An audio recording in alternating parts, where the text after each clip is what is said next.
My name is Ashley Stebbins, and I live here in Nashua and attend Nashua High South.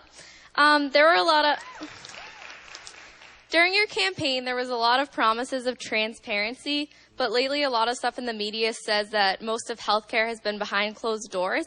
I was just wondering how you would grade yourself on your transparent government.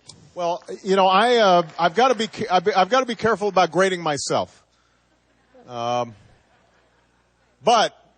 I will tell you that a recent independent watchdog group took a look and said this has been the most transparent government, most transparent administration that we have seen in a very, very long time, perhaps in the modern era. And here's the reason. Let me just list off the things we've done. This is the first White House ever where you know every single person who visits the White House. Now, that seems like a small thing, but that means any lobbyist, any company, anybody who comes to visit the White House, you know who it is. The Recovery Act that I just talked about, we put every dollar of spending in the Recovery Act on a website. You can go and look up right now every dollar that's been spent in the Recovery Act. You know where it's been spent, who got contracts, how it's been spent.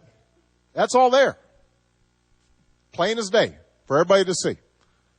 So we've put more information online. We've declassified things that used to be classified. We've revamped the classification system so it's not used for us to just hide things that might be embarrassing to us. We posted salaries for everybody in the White House, all on a website, which, as you might imagine, when it comes out, everybody's looking in the White House.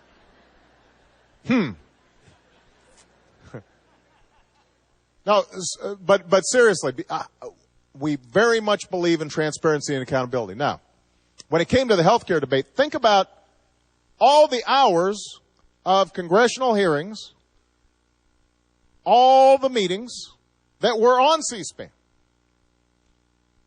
I mean, they were constant. It took a year, remember? I did town hall meetings all across the country in August, talking just about health care. So when people say, well, the negotiations weren't on C-SPAN, what they're frustrated about, and I take responsibility for this, is that after Congress had finally gone through its processes, the House had voted on a bill, the Senate had voted on a bill. It is true that I then met with the leaders and chairman of the House and the Senate to see what differences needed to be resolved in order to get a final package done. And that wasn't on C-SPAN. And look,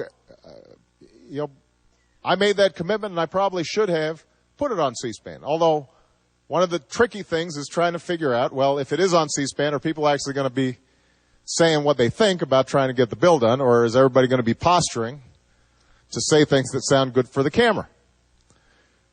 But I think it is a legitimate criticism to say, if you say that all of it's going to be on C-SPAN, all of it's going to be on C-SPAN. Which is why, at this point, it's important for me to say that when the Republicans put forward their proposals for what they want to do on health care, and we put forward what we want to do on health care, I very much want that on C-SPAN. And I want everybody here to watch. I want everybody here to watch. Because I think it will be a good educational process. You know, for people to weigh the arguments about the relative merits of the bill instead of listening to millions of dollars worth of insurance industry ads that have been put out there, or whatever pundit on the left or the right is saying about these different issues. So we're going to keep on doing it. Have we gotten it perfect? No. Have we done better than any administration in recent memory? Absolutely. And we'll keep on trying to improve on that. All right? Good.